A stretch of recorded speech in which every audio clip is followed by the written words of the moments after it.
Natural hair colour కోసం చూస్తున్నారా? అయితే Anoo's henna and black expert వాడండి. నమస్తే రమ్య గారు. నమస్తే జయ. ఏదైనా మంచి కథ ఒకటి చెప్పుకుందామండి.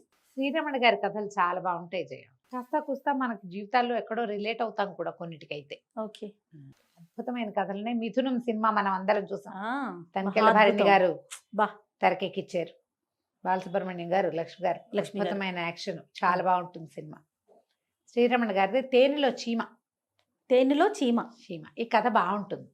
ఇదేంటంటే నేను స్టోరీగా వారి కథని ఇలా చెప్పాలని కూడా నా ఉద్దేశం కాదు, శ్రీరమణ గారిని గురించి చెప్పాలని కోరిక. శ్రీరమణ గారిది ఇదొకటి, ఏది మిథునం, బంగారు మురుగు, తర్వాత ఏమో ధనలక్ష్మి, భలే బాగుంటాయి కథలు. చాలా అంటే చాలా చాలా చాలా బాగుంటాయి. వాట్లల్లో చాలా బాగుండేది ఈ తేనెలో చీమ కథ కూడా. ఎప్పుడో వారు ఈ మధ్య కాలం చేశారు కదా, అంతకుముందు నేను ఒకసారి మాట్లాడా. వీరివి కొన్ని పుస్తకాలు ఉన్నాయి, అంటే కాలమ్స్ రాశారు. ఆ కాలమ్స్లో కొన్ని కాలమ్స్ నేను చదవాలనుకుంటున్నాను అని అడిగితే, ఎక్కడ కావాలంటే అక్కడ చెప్పండి అమ్మా, ఏం పర్వాలేదు అన్నారు. ఎంత చక్కగా మాట్లాడతారు. శ్రీరమణ గారికి బంధువులైన ఒకరు మనకి ఫ్రెండ్, అప్పుడప్పుడు నిపుణ అని ఒక అవార్డు ఇవ్వడానికి నన్ను పిలవడానికి వచ్చారు కదా, వారికి వీరి కజిన్స్ అనమాట. సో బాబాయ్ ఏదో అంటారు, బాబాయ్ అని. ఆయన వల్ల ఈ నెంబర్ తీసుకుని వారితో మాట్లాడాను. అయితే అప్పుడు మా అక్కయ్య ఈ బంగారు మురుగు కథని సంస్కృతంలోకి ట్రాన్స్లేట్ చేయడానికి కూడా పర్మిషన్ తీసుకున్నాం మేము. సంస్కృతంలోకి ట్రాన్స్లేట్ చేసింది మా అక్కయ్య ఆ బంగారు మురుగు కథని. అయితే ఈ తేనెలో చీమ సంగతి చెప్తాం. నేను కథ ఆశాంతం చెప్పాను, బ్రీఫ్గా చెప్తా. తెలుగు చదవటం, పుస్తకాలు చదివే అలవాటు ఉన్న వాళ్ళు ఎవరైనా మీ దగ్గర శ్రీరమణ గారి మిథునం పుస్తకం లేకపోతే ముందు పరిగెత్తుకుంటూ వెళ్ళి కొనుక్కోండి. శ్రీరమణ గారి కథలన్నీ కూడా తెలుగు పాఠకుడు చదివి తీరాలి, అంత బాగుంటాయి. ఆ మిథునం పుస్తకం కనుక ఇస్తే చక్కగా బీరువాలో దాచిపెట్టుకోండి, ఎవరికి ఇవ్వకండి. బాపు గారు చేతిరాతో రాసిన పుస్తకాలు కూడా అప్పుడు వేశారు. అప్పుడు మేము కూడా ఒక పుస్తకం కొనుక్కున్నాం. ఆ మిథునం కథల సంపుటంలో ఇది ఉందన్నమాట. ఇది ఉంది ఈ తేనెలో చీమ కథ. ఇదేం చెప్తారంటే, ఒక పల్లెటూరులో కొంచెం సుమారైన ఊర్లో రామకృష్ణయ్య గారు, వీరభద్రయ్య గారు ఇద్దరు బావమరిది, వీళ్ళిద్దరూ చేరుకో పార్టీ. ఈ పల్లెటూళ్ళల్లో ప్రెసిడెంట్గా నిలబెట్టటాలు ఈ వ్యవహారాలు ఉంటాయి. ఆయన పార్టీ అయింది, ఈయన పార్టీ అయింది. ఆడవాళ్ళకి ఒక అవకాశం ఉందని ఒక అమాయకపు ఆ లక్ష్మి ఒకటి ఉంటే, పిచ్చి లక్ష్మి అంటారు, ఆవిడని నిలబెట్టి గెలుస్తారు. రెండో వాళ్ళ హేళనకి గురవుతారు, పిచ్చి పంచాయతీ అని అదని ఇలా అంటూ ఉంటారు.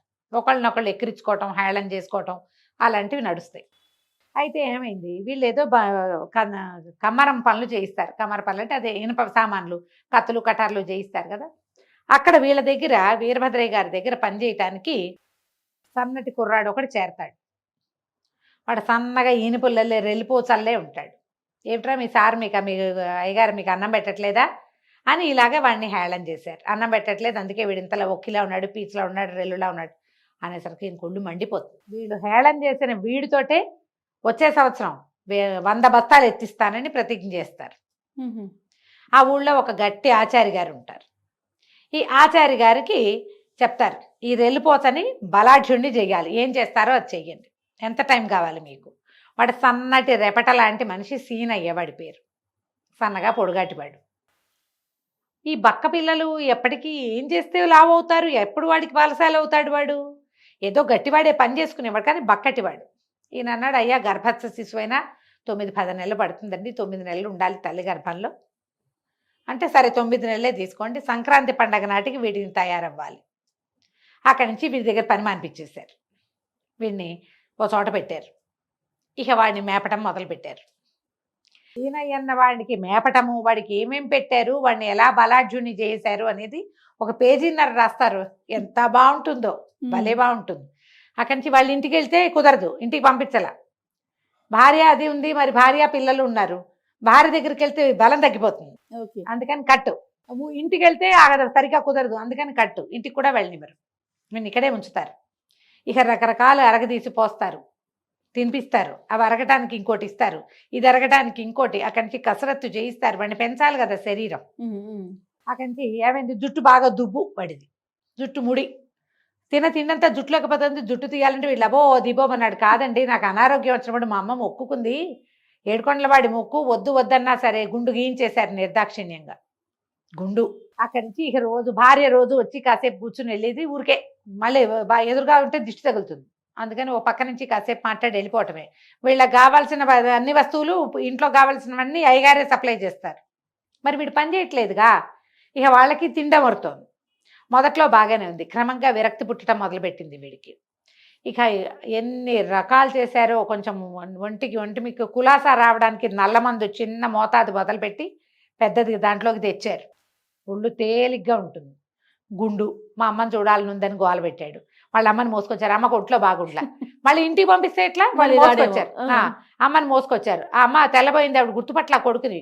అంతకుముందు మనకి వీళ్ళకి తెలిసిన వాడు ఏమిటి, వాడు బక్కటి వాడు, దుబ్బు జుట్టు. ఇప్పుడు చూస్తే బోడిగుండు, ఇంతంత కండలు. తల తడివి చూసి దుఃఖించింది. తీసుకుపోయారు, అమ్మని మోసుకెళ్ళిపోయారు. అమ్మ సంగతులు ఏం తెలియవు, పిల్లాడి సంగతులు తెలియవు. పెళ్ళాం వచ్చి కనపడేది, వెళ్ళిపోయేది ఏడ్చుకుంటూ. సరే, క్రమంగా ఆయన ఏం చేశాడు, ఆయన వచ్చి ఒరే నా పరువు మర్యాద అని చెప్పేసరికి వీడు మనసు ప్రశాంతంగా చేసుకుని అయ్యగారి సంగతి చూడాలి అంతేననుకున్నాడు. వాళ్ళు పెట్టినవన్నీ తిన్నాడు, చెప్పిన ఎక్సర్సైజ్ అంతా చేశాడు. ఒంటికి నూనె రోజు గిద్దెడు నూనె దాగి నూనె బయటకు వచ్చేదాకా కసరత్తు చేయాలి, అప్పుడే బలం వస్తుంది ఒంటికి. బలం పట్టద్దు, అన్నీ పట్టించారు. చివరికి బలాఢ్యుడు అయ్యాడు వీడు. సంక్రాంతి పండక్కి పందెం లెక్క పెట్టారు. మినుముల బస్తాలు అవలీలగా 100 బస్తాలు ఎత్తి పక్కన పెట్టాడు వాడు. ఓహో అని ఊరేగించారు. ఊరేగింపులో వెనకాల నుంచున్నాడు సీనయ్య. వాడిని ఎవరు పట్టించుకోలే. ఊరేగింపు ఎవరికి, అయ్యగారికి. అయ్యో మరి కాదు, ఆయనే కదా ఇట్లా రెల్లుపోచలాగా ఉన్నవాడిని వస్తాదుని చేసింది. ఎంత ఖర్చు పెట్టారు, ఎంత సమయం పెట్టారు, ఎంత శ్రద్ధ పెట్టారు, ఎలాంటి అద్భుతమైన క్రియ చేశారు. వాడు వెనకాల నడిచొస్తాడు, వీళ్ళందరూ ఊరేగింపుగా తీసుకెళ్లారు. ఆ ఊళ్ళో పిచ్చి లక్ష్మి ఉంది కదా ప్రెసిడెంట్, అదొకతే ఒక పువ్వులు దండేసింది వీడి మెళ్ళలో. మిగిలిన వాళ్ళు ఎవరు వాడిని పట్టించుకోలే. కాళ్ళు ఇడ్చుకుంటూ ఇంటికి వెళ్ళాడు. చూస్తే అమ్మలేదు. అమ్మ మంచం కడిగి అమ్మేదంటే పండక్కి ముందే పోయింది, దుఃఖం వస్తే నువ్వు ఇదైపోతావని చెప్పొద్దన్నారని ఏడ్చింది. ఏం చేస్తాడు, ఏడ్చుకుంటూ ఒక గ్లాస్ పాలు తీసుకెళ్ళి వాళ్ళ అమ్మని ఎక్కడ బుక్ చేశారో అక్కడ పాలు పోసాడు. ఆ పిచ్చి లక్ష్మి చెప్పింది, ఇక్కడే మీ అమ్మని చేసింది, నేనే అగ్గిపెట్టాను మీ అమ్మకి. తల్లి లేదు, చూడలేకపోయాడు. దుఃఖం ఏం చేయాలో తెలీదు. పిల్లాడి దగ్గరికి రాడు. ఊళ్ళో వాళ్ళందరూ వీడి పెళ్ళని, అబ్బా నీకు భలే కండలధారి మొగుడు దొరికాడు అన్నారు. ఇక మర్నాడు వెళ్ళాడు ఆయన దగ్గరికి. ఆ పూట ఏమైందంటే ఈ ఊరేగింపు రామకృష్ణయ్య గారి ఇంటి మీదుగా వెళ్ళింది. వెళ్ళంగానే రామకృష్ణయ్య గారి భార్య బయటకు వచ్చి హారతి ఇచ్చి, అన్నయ్య మన ఇంటి పరువును నిలబెట్టావు అన్నది. ఇప్పుడు వాళ్ళు ఒకటైపోయారు. అదే మెళ్ళ నుంచి పులిగోర పథకం తీసి పెట్టేట పళ్ళెల్లో. చెల్లెలు మంగళహారతి ఇచ్చినందుకు హారతి పళ్ళానికి ఇస్తారు కదా. ఇక వీడు మళ్ళీ అయ్యగారి దగ్గరికి వెళ్తే అయిపోయిందిగా, ఏదన్నా సర్కస్లో చేరరా, పందెం అయిపోయింది కదా అన్నాడు ఆయన. ఎక్కడా పని లేదు. రోజు నల్లమంది అలవాటు చేశారు, మందు లేక పీకేస్తోంది నాలిక, ఆహారం చాలదు. మరి ఎంత తిండి అలవాటు, ఆ తిండి ఎక్కడి నుంచి తెస్తుంది పెళ్ళాము. వీడితో ఎవరు పని చేయించుకుంటారు, ఎవరు వాడిని దగ్గరికి రానివ్వల. తల్లిపోయింది, ఆ దుఃఖం అణుచుకోలేకుండా ఉన్నాడు. పని లేదు. రోజువారీ ఈ శరీరానికి ఏం చేయాలి, రాస్తారు సెంటెన్స్. భార్యని పిల్లాన్ని తీసుకుని జారిపోయి పోతున్న కండల్ని దగ్గరికి లాక్కుని వెళ్ళాడు అని. మరి తింటే కదా కండ ఉండేది, తినకపోతే ఎక్కడి నుంచి వస్తుంది. అక్కడెక్కడో ఊళ్ళో వాళ్ళ బావమరిది ఒక టీ కొట్టేదో పెట్టుకున్నాడు. సరే ఆ ఊరు చేరాక టీ కొట్టు వ్యవహారం దగ్గరికి వెళ్ళాక ఏమైంది, బావమరిది అన్నాడు, సరే నీకేదో పని చూస్తా, అందాక నా టీ కొట్లో ఉండని. బావమరిది కొట్టు అప్పచెప్పి ఎక్కడికో వెళ్ళాడు. ఏమైంది, టీ కొట్లో టీ బేరాలు చేసుకుంటున్నారు. ఎవరో ఒక రౌడీ ఒక ఆయన వచ్చారు, వాళ్ళు ఒక 4 గుంపు వచ్చారు. ఇతనికి తెలియదు, కొత్తవాడుగా టీకి డబ్బులు అడిగేసరికల్లా వాళ్ళు కొట్టబోయారు. ఇప్పుడు బావమరిది వచ్చి ఎన్ని టీలు అయినాయి డబ్బు లెక్క అంటే, వాళ్ళు ఎవరినో ఎందుకు వదిలేసావు, గట్టిగా అడగలేదా అండు. ఇతను ఏం చేశాడు, లేచి ఉంచున్నాడు. వీడు సన్నటి పొడుగాటివాడు, ఇప్పుడు బాగా ఒళ్ళు చేసి ఉన్నాడు. ఇక్కడికి వచ్చాక కొంచెం మళ్ళీ అన్నం దొరుకుతుంది, శుభ్రంగా ఉన్నాడు. ఈ లేవటం ఏమిటి, ఆ వచ్చిన వాడిని ఒకటి వేసాడు. వాళ్ళందరి మీదకి వస్తే అందరినీ చితకొట్టు పెట్టాడు. డబ్బులు ఇవ్వకుండా ఎగదో వెళ్ళిపోతారా అన్నాడు. కాసేపటికి ఊళ్ళో వాళ్ళంతా నిలబడి చూస్తున్నారు ఆశ్చర్యంగా. ఏమిటట, వీడు చాలా పెద్ద రౌడీ వచ్చినవాడు. వాడిని మడత పెట్టగలిగిన వాళ్ళు ఎవ్వరూ లేరు. ఎక్కడి నుంచో వచ్చిన ఈ మనిషి మనవాడు వాడిని లైన్లో పెట్టాడని మొత్తం జనాలంతా చేరిపోయారు. ఓహో అన్నారు, వాడు మామూలు వాడు కాదన్నారు. పట్నం వెళ్ళి ఏదో పని చూసుకొస్తానన్న బావమరిది ఏకంగా మంత్రి గారి కారులో వచ్చాడు. పోలీస్ ఇన్స్పెక్టర్ వచ్చాడు, ఆ ఏరియా ఇన్స్పెక్టర్. శభాష్, వెరీ గుడ్, బాగా చేసావు, కాకపోతే చట్టాన్ని చేతిలో తీసుకోకూడదు, కొంచెం జాగ్రత్తగా ఉండు, వాడిని లైన్లో పెట్టావు, మా వల్ల కాలేదు, శభాష్ అన్నాడు. అంటే ఇప్పుడు అందరి దృష్టిలో పడ్డాడు.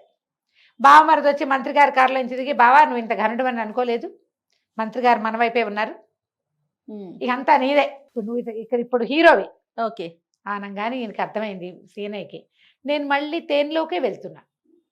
నిన్నేం చేశాడు, ఆ అయ్యగారి పరువు నిలబెట్టడం కోసం తిని తిని తిని చివరికి తిండి లేని స్థితి వచ్చింది తనకి. ఇప్పుడు వీడిని ఎవరినో అవసరార్థం కొడితే ఇప్పుడు రోజు కొట్టించడానికి సిద్ధం చేశారు రంగం. ఎవడొచ్చినా వీడు కొడతాడు. అలాగే కదా రౌడీలు తయారయ్యేదమ్మా. ఒక్కసారి ప్రమాదవశాత్తు వీళ్ళ వల్ల ఒక పని జరిగితే దానికి జేజేలు కొట్టారంటే వీళ్ళు పోయి అందులో ఇరుక్కుంటారు. ఇక్కడ ఉన్న రౌడీ షీటర్లు అంతే, స్టూడెంట్స్ టర్న్డ్ రౌడీస్ అంతే, రౌడీస్ టర్న్డ్ రాజకీయ నాయకులు అంతే. అందులో వచ్చే లభించే దానికోసం వెళ్తారు. తర్వాత అదేమవుతుంది, పులి మీద స్వారీ అవుతుంది. ఇది మొదట తేనె ఆహారం బోళ్ళు లభించింది అయ్యగారి ఇంట్లో నుంచి. ఇంటికి 16 వస్తువులు వచ్చినాయి, 14 దినుసులు వచ్చినాయి తిండికి. పందెం గెలిచాక నువ్వెవరో నేనెవరో, ఏదైనా ప్రాబ్లం వస్తే వీడెవడో మా తెలియదు అంటారు. అవసరం వచ్చినప్పుడు అందరూ వాడేసుకుంటారు. నేను మళ్ళీ తేనెలోకే వెళ్తున్నాను, ఇందులో ఉండకూడదని రాత్రికి రాత్రి పెళ్ళాన్ని కొడుకుని తీసుకుని వేరే చోటకి వెళ్ళిపోయాడు. ఇట్లా మనం ఉద్యోగస్తుల్ని ఇలాగే బాగా చేసి ముద్దు చేసి వీళ్ళని చేయకూడని పనులలోకి ఇరికిస్తుంది యాజమాన్యం. మొదట వాళ్ళు ఇచ్చినటువంటి అవన్నీ బాగుంటాయి, ట్రిప్పులు, బోల్డంత క్యాష్ ప్రైజ్లు, ఇన్సెంటివ్స్. తర్వాత వీళ్ళు అక్కడ దొరుకుతారు, ఇరుక్కుపోతారు. దాంట్లోంచి విడిబడి బయటికి రాలేరు. విడిపోయి ఇంకో చోటకి వెళ్దాం అనుకున్నారనుకో, అక్కడ వాడు చూపించేది కూడా ఇదే. ఎక్కడైనా ఇలాగే ఉంటుంది. తేనెకి ఆశపడ్డావా, చీమ ఎట్లా తేనెలోకి వెళ్ళిందంటే ఇంకా రాదు బయటికి, దాని కాళ్ళు అక్కడక్కడక్కడక్కడక్కడే జారిపోతాయి. చెత్త పనులు చేసేవాళ్ళు, తెలివి తక్కువ పనులు చేసేవాళ్ళు, యాజమాన్యాన్ని ఇచ్చేటువంటి వ్యవహారాలకి ఆసక్తి చూపించి ముందుకెళ్లే వాళ్ళు, ఇలాగే కదా మా లంచగొండలు తయారయ్యేది. 100% అండి కదా. ఆలోచించండి, ఈ కథని మీరే చదవండి, ఇంకా బాగుంటుంది. ముందు ఈ కథని మన సొంత జీవితాలకి అప్లై చేసుకుని మనం ఎక్కడెక్కడ దొరికాం, ఎవరెవరికి దొరికాం, ఎవరెవరికి దొరుకుతున్నాం ఆలోచించుకోండి. కాలు చెయ్యి కూడ తీసుకుంటే మీ పని మీరు ఎక్కడైనా చేసుకోవచ్చు అంతే. ఈ తేనె అక్కర్లా, బోళ్ళని పంచదార పలుకులు మనం మోసుకెళ్ళగలిగేవి దొరుకుతాయి. రైట్. అంతేగాని మనని గుంజేసేవి మాత్రం మనకు అక్కర్లేదు. రైట్. బాగుంది కదా, చాలా బాగుంది రమ్మ గారు. నమస్తే. నమస్తే.